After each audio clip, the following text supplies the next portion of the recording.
Bueno, primero lo primero, ¿no? Feliz día a todas las mujeres que nos acompañan.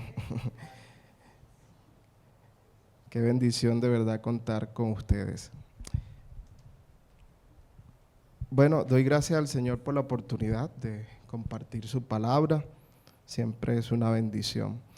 Hoy vamos a estar en Marcos 10,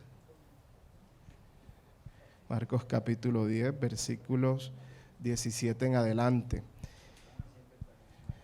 Sí, la pastora también siempre está con Marcos. Bueno, como saben, a mí me gusta mucho colocarle títulos a los sermones que tengo la oportunidad de compartir. En esta ocasión el título es El pecado que no quiero soltar. El pecado que no quiero soltar. Entonces vamos a estar leyendo la palabra del Señor, Marcos 10, versículos 17 en adelante. Dice la palabra del Señor: al salir él para seguir su camino, vino uno corriendo e hincando la rodilla delante de él. Le preguntó: Maestro bueno, ¿qué haré para heredar la vida eterna? Jesús le dijo: ¿por qué me llamas bueno? No hay bueno sino solo uno, Dios. Los mandamientos sabes: no adulteres, no mates, no hurtes, no digas falso testimonio, no defraudes, honra a tu padre y a tu madre, no mates, no hurtes, no digas falso testimonio. Él entonces respondiendo le dijo: Maestro, todo esto lo he guardado desde mi juventud. Entonces Jesús mirándole y le dijo: una cosa te falta, anda, vende todo lo que tienes y dalo a los pobres, y tendrás tesoro en el cielo, y ven, sígueme tomando tu cruz. Pero él, afligido por esta palabra, se fue triste, porque tenía muchas posesiones. Versículo 23. Entonces Jesús, mirando alrededor, dijo a sus discípulos: cuán difícilmente entrarán en el reino de Dios los que tienen riquezas. Los discípulos se asombraron de sus palabras, pero Jesús respondiendo volvió a decirles: hijos, cuán difícil les es entrar en el reino de Dios a los que confían en sus riquezas. Ellos se asombraban aún más, diciendo entre sí: ¿quién pues podrá ser salvo? Entonces Jesús, mirándolos, dijo: para los hombres es imposible, mas para Dios no, porque todas las cosas son posibles para Dios. Padre, te pido, Señor, que tú seas hablando a nuestras vidas y a nuestros corazones, Señor. Te pido que tu Espíritu Santo dirija este tiempo. En el nombre de Jesús. Amén. Gracias. Hermanos, hay pecados que todos sabemos que están mal, ¿cierto? Y que fácilmente podemos señalar. Por ejemplo, la corrupción, los asesinatos, la injusticia, el robar a otros. Esos los señalamos de manera muy sencilla. Pero hay otros pecados que son más peligrosos, los que hemos aprendido a justificar, los que hemos aprendido a minimizar, o incluso tenemos a veces el descaro de llamarlos fortalezas, los llamamos virtudes. Por ejemplo, no, yo no soy orgulloso, ¿cierto? Lo que pasa es que tengo un carácter fuerte, dirán algunos. O no es que yo desconfíe de Dios, es que yo trato de ser muy prudente. No es que yo sea egoísta, es que tengo demasiado amor propio. Hay algunos pecados que aprendemos a justificar, ¿cierto? Y a llamar virtudes. Iglesia, hay pecados que no gritan, ¿cierto? Que no escandalizan, que no nos van a hacer que nos saquen de la iglesia, pero sí llegan a ocupar el lugar que solo Dios tendría que tener en nuestros corazones. Y es allí donde hay un problema. El joven rico de la historia, ¿cierto? No llega a Jesús como un rebelde o como un pecador, sino como un buen creyente, como usted y como yo, ¿cierto? Cumplidor, respetuoso, correcto. Sin embargo, aunque él llega feliz, dice la palabra que se va como triste. Porque cuando Jesús toca ese pecado que él no estaba dispuesto a soltar, su corazón ahí sí quedó al descubierto. Dice la palabra también en Jeremías 17:9, engañoso es el corazón más que todas las cosas y perverso. ¿Quién lo conocerá? Así que estos versículos de la historia del joven rico, en el cual vamos a estar meditando hoy, nos recuerdan que no todo lo que aparenta, obediencia es rendición. No todo lo que parece pequeño es inofensivo. No todo el que parece honesto lo es. Hoy quiero entonces hablarle acerca de esos pecados, ¿cierto? Que a veces hayan cabida en nuestros corazones y que realmente nos cuesta soltar. Aquellas cosas que han logrado alcanzar un espacio en nuestro corazón y que aunque sabemos que debemos dejarlas, nos cuesta profundamente rendirlas al Señor. Así que, dicho de otra manera, esta es una invitación a que podamos ser honestos cada vez que nos presentamos delante de nuestro Señor. Entonces, en primer lugar, quiero hablarles acerca de lo peligroso que es tener un corazón correcto, pero en apariencia nada más. Un corazón correcto en apariencia. El joven rico llega corriendo, dice la historia, ¿cierto? Dice el texto que se arrodilla además. Entre otras cosas, culturalmente que alguien rico llegara corriendo no era bien visto. Así que parece ser que él estaba urgido por encontrarse con el Señor. Dice la Biblia, llega corriendo, se arrodilla. Adicionalmente dice el texto que llama a Jesús maestro bueno. ¿Qué más se le puede pedir, no, a este joven? Se presenta delante de Dios mejor que muchos que nosotros. Hace también la pregunta correcta.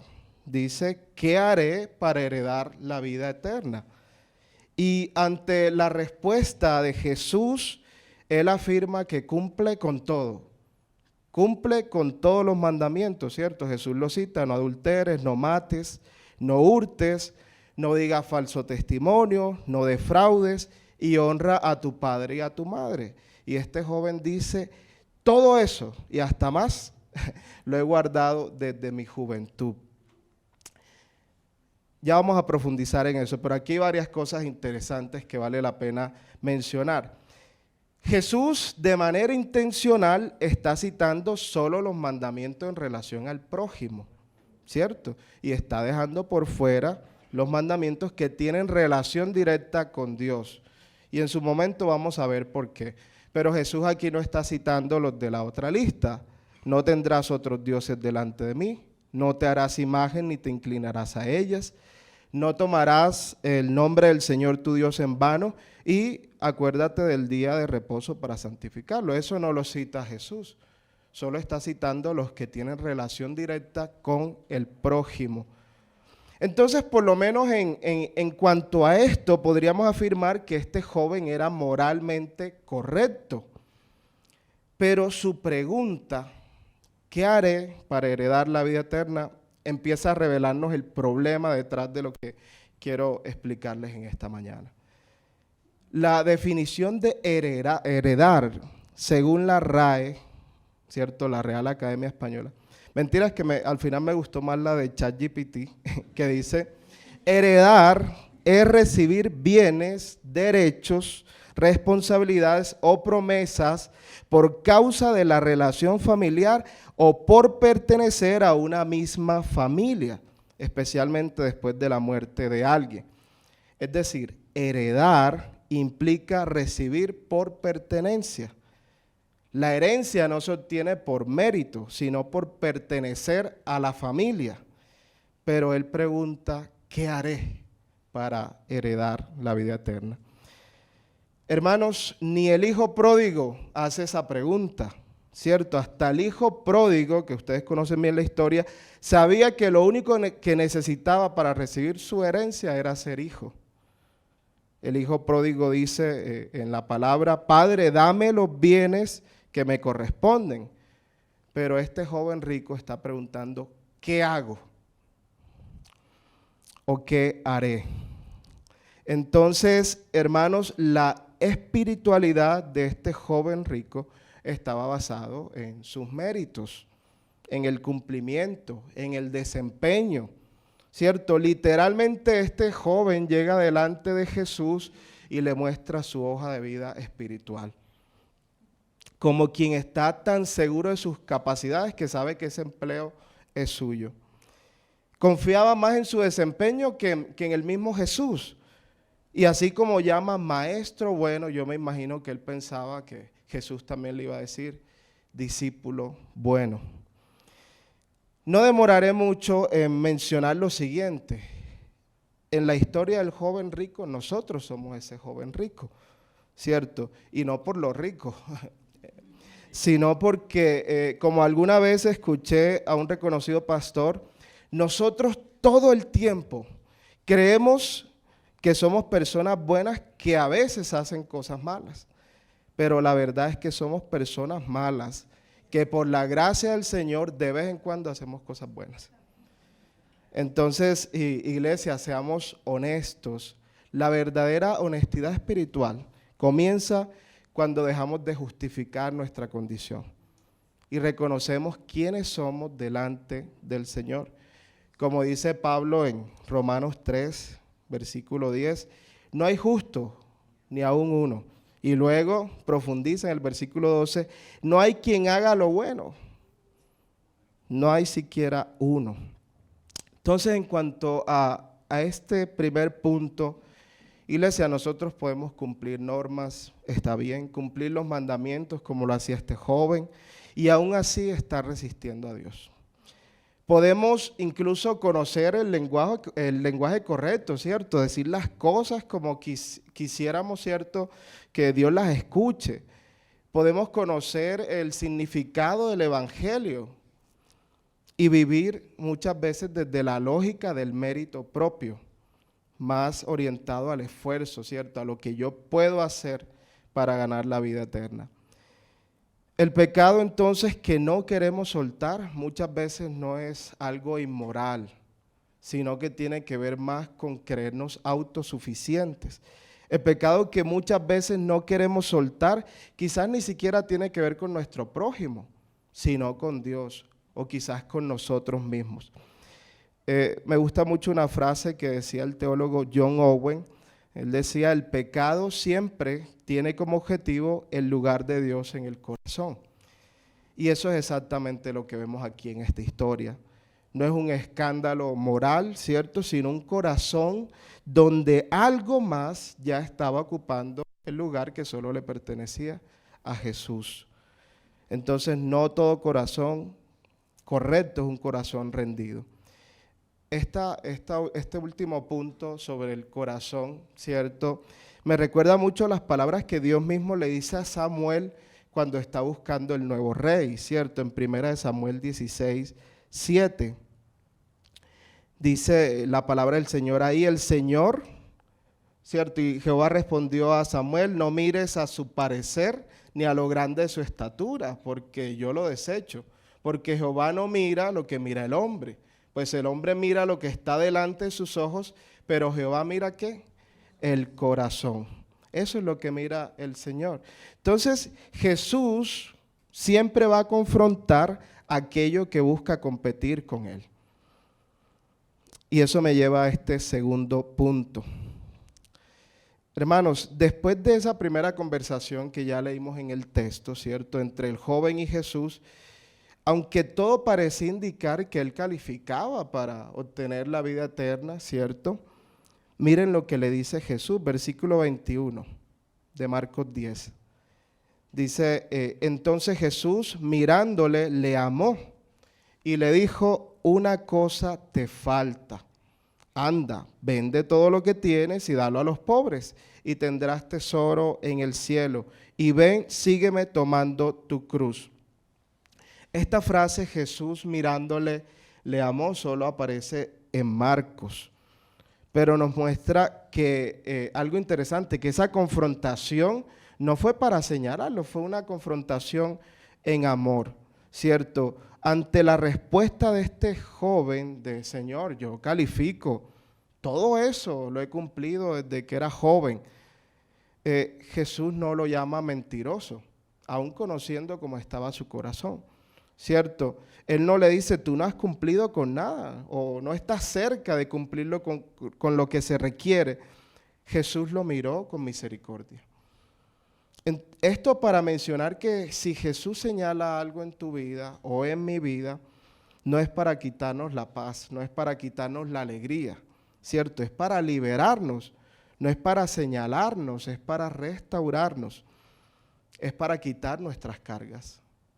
A veces el peso de la apariencia, ¿cierto? Un corazón perfecto es complejo. Jesús quiere quitarnos esa carga. Jesús para ese punto de la conversación ya sabía que el joven rico iba a perder el examen, que no calificaba, pero lo mira con amor, como quien sabe que justamente para poder calificar no se necesita un listado de tareas hechas, sino más bien una relación genuina con Él.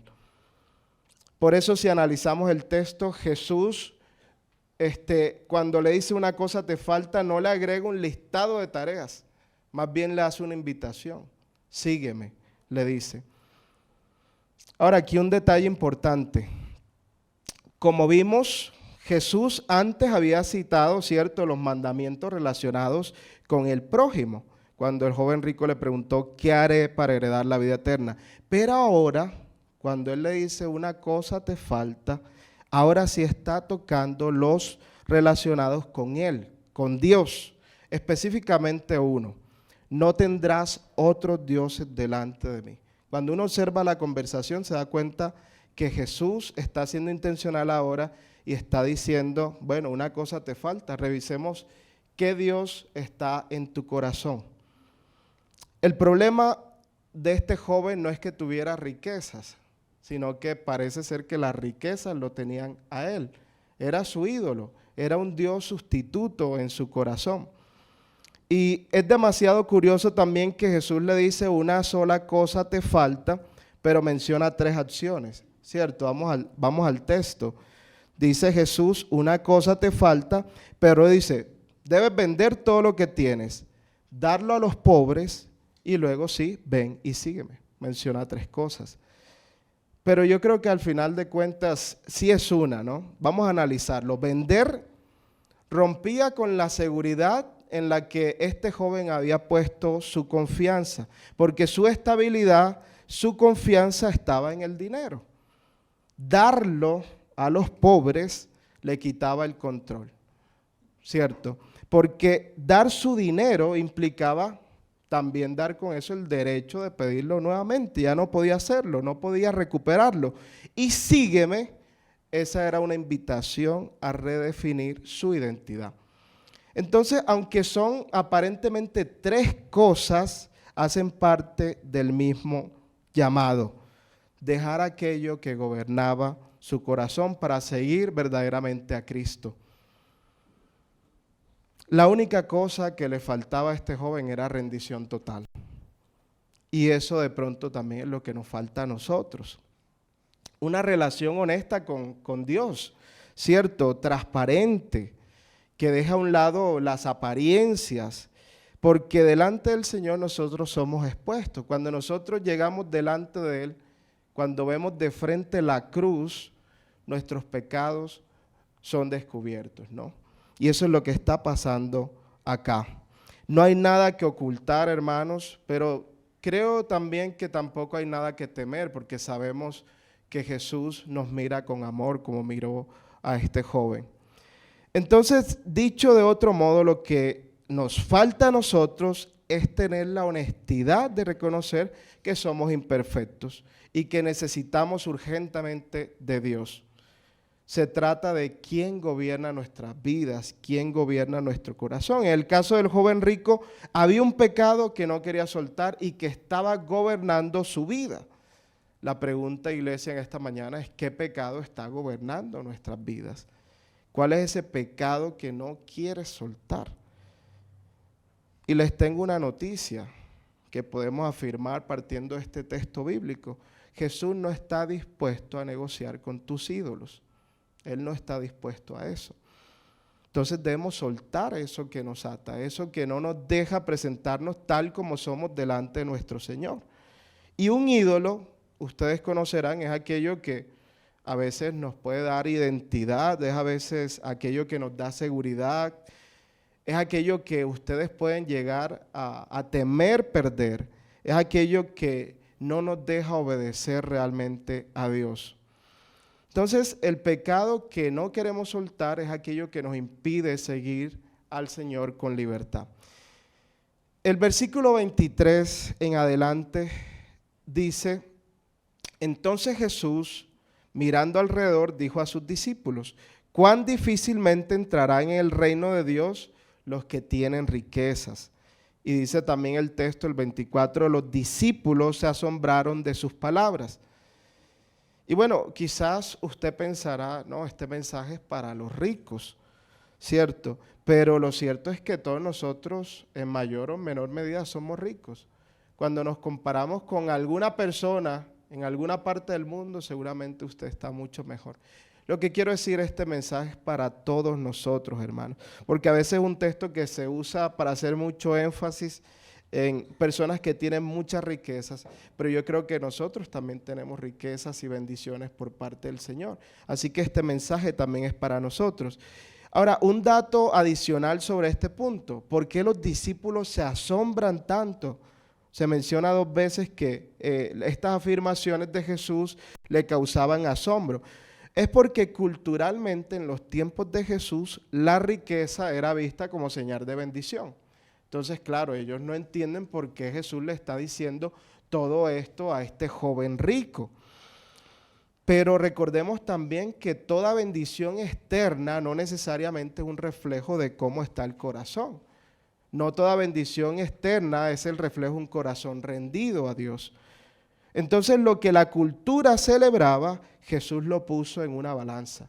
Pero al final no terminó pesando el dinero, terminó pesando el corazón.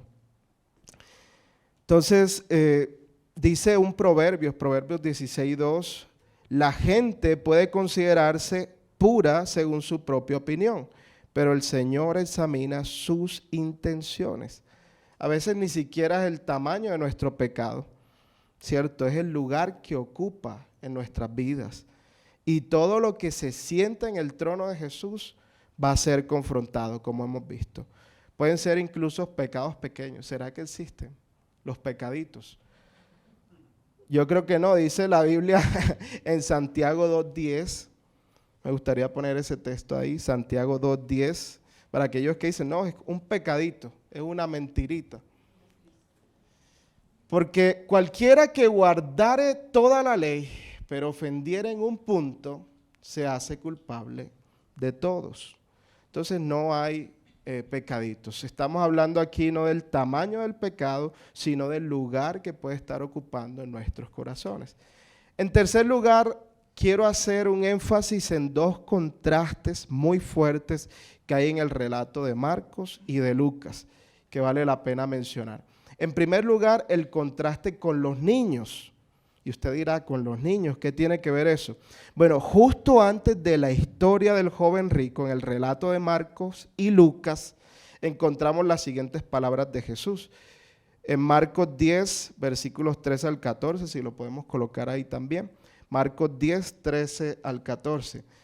Y le presentaba, ojo, que esto está antes de esta historia que acabamos de leer. Y le presentaban niños para que los tocase. Y los discípulos reprendían a los que viéndolo, yo lo leo mejor de acá. Dice, y cierto día algunos padres llevaron a sus niños a Jesús para que los tocara y los bendijera. Pero los discípulos regañaron a los padres por molestarlo. Versículo 14, cuando Jesús vio lo que sucedía, se enojó con sus discípulos y les dijo, ojo con esto, aquí está la clave, dejen que los niños vengan a mí, no los detengan, porque el reino de Dios pertenece a los que son como estos niños. Esto es muy interesante porque parece que Jesús ya ha dado respuesta a la pregunta que el joven rico hizo más adelante. ¿Qué se necesita para heredar la vida eterna? ¿Qué se necesita para pertenecer y participar del reino de Dios? Y la respuesta no es la que muchas veces nosotros imaginamos. No se trata de llegar con las manos llenas como llegó este joven rico. No se trata de mostrar nuestra hoja espiritual con membrete y firma, ¿cierto? Con una lista de nuestros logros. porque el joven rico era justamente este tipo de persona, un hombre respetado, moralmente correcto, con estatus, con bienes, con una buena reputación, pero en cambio un niño no tiene nada de eso, ¿cierto? Un niño es lo más honesto que hay, aunque eso va cambiando con el tiempo. Un niño no tiene méritos, no llega con posiciones, no tiene posesiones tampoco, no tiene nada para ofrecer, solo puede recibir. Si notan el contraste, la diferencia que hay. Imaginen la escena, este paralelo, ¿no? Uno está llegando con las manos vacías y el otro ni siquiera es capaz de soltar lo que tiene. Aquí está el punto. El reino no se recibe por lo que tú traes, sino por lo que estás dispuesto a soltar. El mayor peligro no es que seamos demasiados pecadores, sino que estemos demasiado llenos de nosotros mismos, intentando conseguir con esfuerzo lo que Él nos quiere regalar. Y le dije que hay dos contrastes. ¿Cuál es el otro? Bueno, Marcos no lo menciona, pero en el relato de Lucas, justo antes de la historia de este joven rico, está una parábola. La famosa parábola de el fariseo y el publicano, ¿no? Y no la voy a leer porque conocemos muy bien lo que se menciona aquí. Hay dos hombres que suben, ¿cierto?, al templo a orar. Uno llega enumerando sus obras y su rectitud. El otro llega golpeándose el pecho y diciendo: Dios, sé propicio de mí, pecador. Y Jesús dice que luego el que sale justificado es el publicano, ¿cierto? Y personalmente, esta es mi opinión, pienso que es difícil aquí no notar que hay también una conexión adicional. Porque el joven rico se parece mucho al hombre de la parábola que confía en lo que ha logrado, ¿cierto? Al fariseo. Mientras que el publicano se parece más al niño del que habló Jesús antes. Alguien que no tiene nada que presentar, excepto su necesidad de misericordia y gracia. Ese es el verdadero contraste en esta historia. Hay quienes llegan llenos de sí mismos y hay quienes llegan vacíos delante del Señor. En el reino de Dios ocurre algo paradójico. Solo los que vienen vacíos pueden ser llenos. Todos los que llegan tal como son. Podríamos decirlo así. El fariseo confiaba en su religión. El joven rico confiaba en sus riquezas, pero el publicano y el niño solo confiaban y descansaban en la gracia. Ya usted deberá revisar qué tipo de persona quiere ser cuando se presente delante del Señor. El último punto que quiero quizás abordar tiene que ver con la imposibilidad humana y la gracia. En esta historia del joven rico, vamos a ver que termina de la siguiente manera, versículo 22 de Marcos 10, dice: pero él, afligido por esa palabra, se fue triste, porque tenía muchas posesiones. ¿Notan la diferencia, no? El mismo que llega corriendo, feliz, se va triste. Este joven no dice el texto que se va ni siquiera enojado.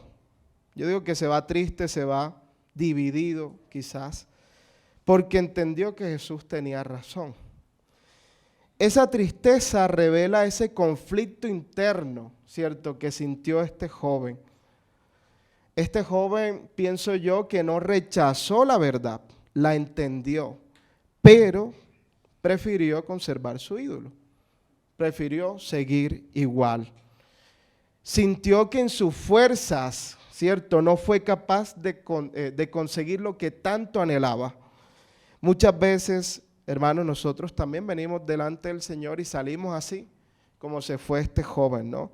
Nos frustramos porque cuando parece que estamos cumpliendo con todo, otra vez el Espíritu Santo nos muestra ese bendito pecado que no queremos soltar, que no estamos dispuestos a soltar. Y claro, nos sentimos impuros, divididos, nos sentimos pecadores. Pero sentimos que por fin podemos ser honestos en cuanto a nuestra condición.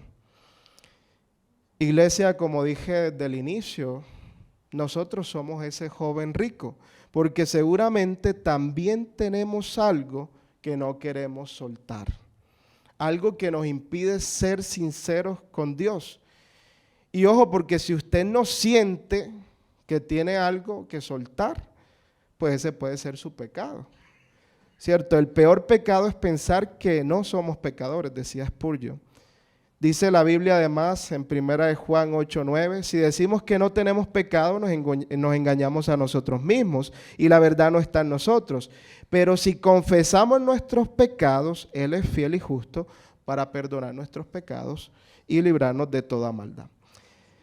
La salvación, hermanos, heredar la vida eterna, participar del reino de los cielos, es imposible para el ser humano por sí solo. Como han notado, el texto nos dice que también estaban los discípulos, ¿cierto? Estaban presenciando todo eso y dice la palabra que se asombraban. Y en los versículos 26 y 27, miren lo que preguntan los discípulos. Ellos se asombraban aún más, diciendo entre sí, ¿quién pues podrá ser salvo? Entonces Jesús, mirándolos, dijo, para los hombres es imposible, mas para Dios no, porque todas las cosas son posibles para Dios. Entonces, en nuestras fuerzas es imposible.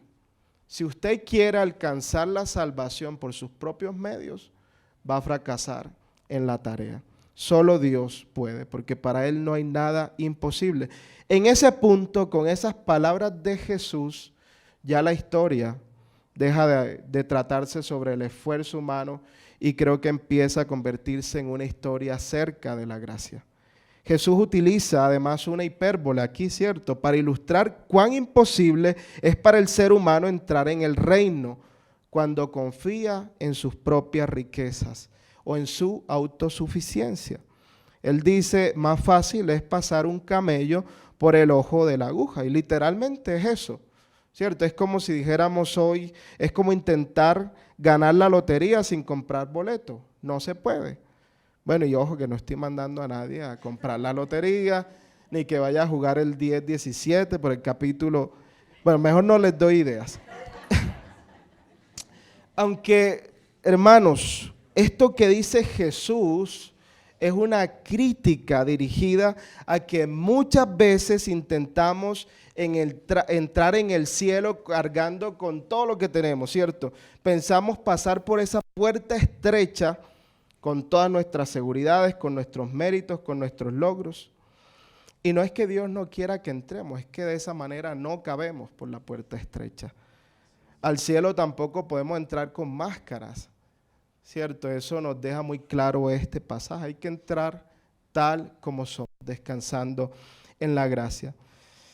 Entonces, hermanos, yo sé que hay pecados con los que luchamos, hay pecados que nos cuestan, hay pecados que no queremos soltar, que pareciera que no estamos dispuestos a dejar, pero ¿sabe quién también conoce esas luchas que tenemos?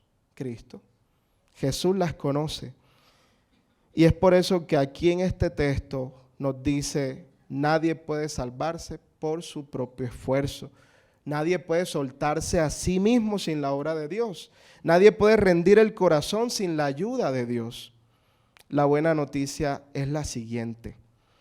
Lo que nosotros por nuestra cuenta no podemos soltar, aquello que usted no puede dejar de hacer, Dios puede transformarlo si usted se rinde a Él. Por supuesto, vale la pena también mencionar y aclarar que no podemos hacer de la gracia un negocio, porque hay muchos cristianos que abusan de la gracia, ¿cierto? Pero recordemos lo que Pablo dice en Romanos 6. ¿Qué pues diremos? ¿Perseveraremos en el pecado para que la gracia abunde? En ninguna manera. Porque los que hemos muerto al pecado, ¿cómo viviremos aún en él? Entonces la gracia no es una licencia para pecar. El joven rico de esta historia se fue triste porque no quiso soltar.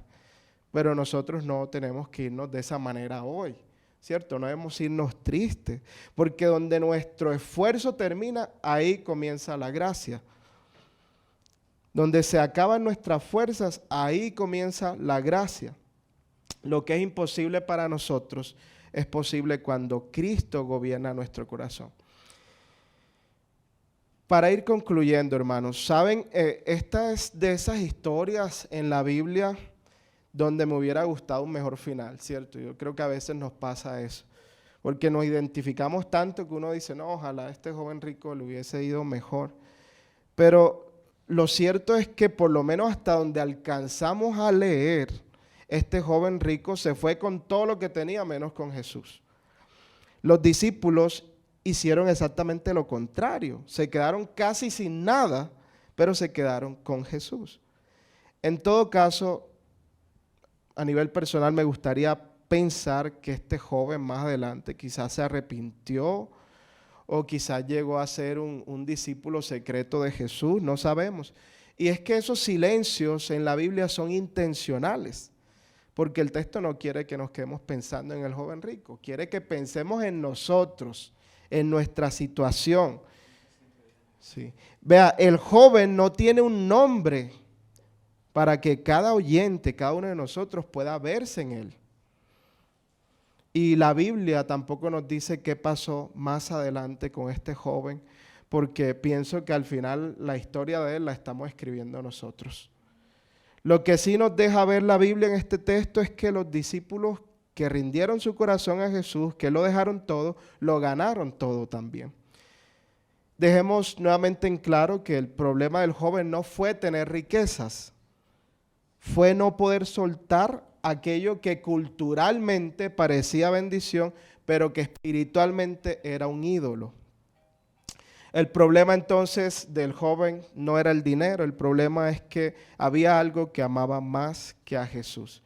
Hoy la pregunta para reflexionar, hermanos, es, ¿qué es eso? ¿Qué es aquello que yo no quiero soltar cuando Jesús dice, sígueme? Y en nuestro caso, podría ser la reputación, quizás el control, no sé, la seguridad, el éxito, la aprobación, la estabilidad, nuestra imagen religiosa. Entonces, hermanos, evaluémonos a la luz de la palabra, ¿cierto? Y hagámoslo con honestidad delante del Señor.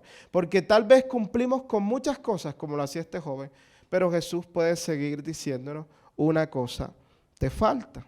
Y esa cosa que nos falta no siempre es algo escandaloso, ¿cierto? A veces puede ser algo respetado, incluso muchas veces celebrado o culturalmente aprobado. Pero es algo que nos falta, es algo que no nos ha permitido rendirnos totalmente al Señor. Y recordemos que si ocupa el primer lugar en nuestra vida, en nuestro corazón, es un Dios sustituto. Imaginen por un momento a este joven rico, ¿cierto? Caminando de regreso a su casa. Aún tenía sus tierras, tenía sus bienes, tenía su reputación, pero el texto dice que se fue triste, porque descubrió algo que muchas veces nosotros descubrimos también tarde. Puedes tener muchas cosas y aún así perder lo más importante. Dice Marcos 8:36, ¿de qué le sirve al hombre ganar todo el mundo y perder su alma? Para terminar, no podemos presentarnos delante de Dios como si estuviéramos entregando una hoja de vida que cumple con todo. La vida eterna no se gana demostrando lo bueno que somos. Se recibe cuando dejamos de confiar en nosotros y empezamos a confiar en Dios. Entonces, iglesia, que nuestra oración, por lo menos después de este mensaje, sea, Señor, lo que me ata, lo que no puedo soltar, transfórmalo tú por tu gracia. Pero no nos dejes irnos tristes. No nos dejes irnos sin seguirte. No nos dejes sin herencia. Amén. Padre, gracias, Señor. Gracias, Señor, porque tú eres bueno, porque tú eres fiel. Gracias porque has hablado.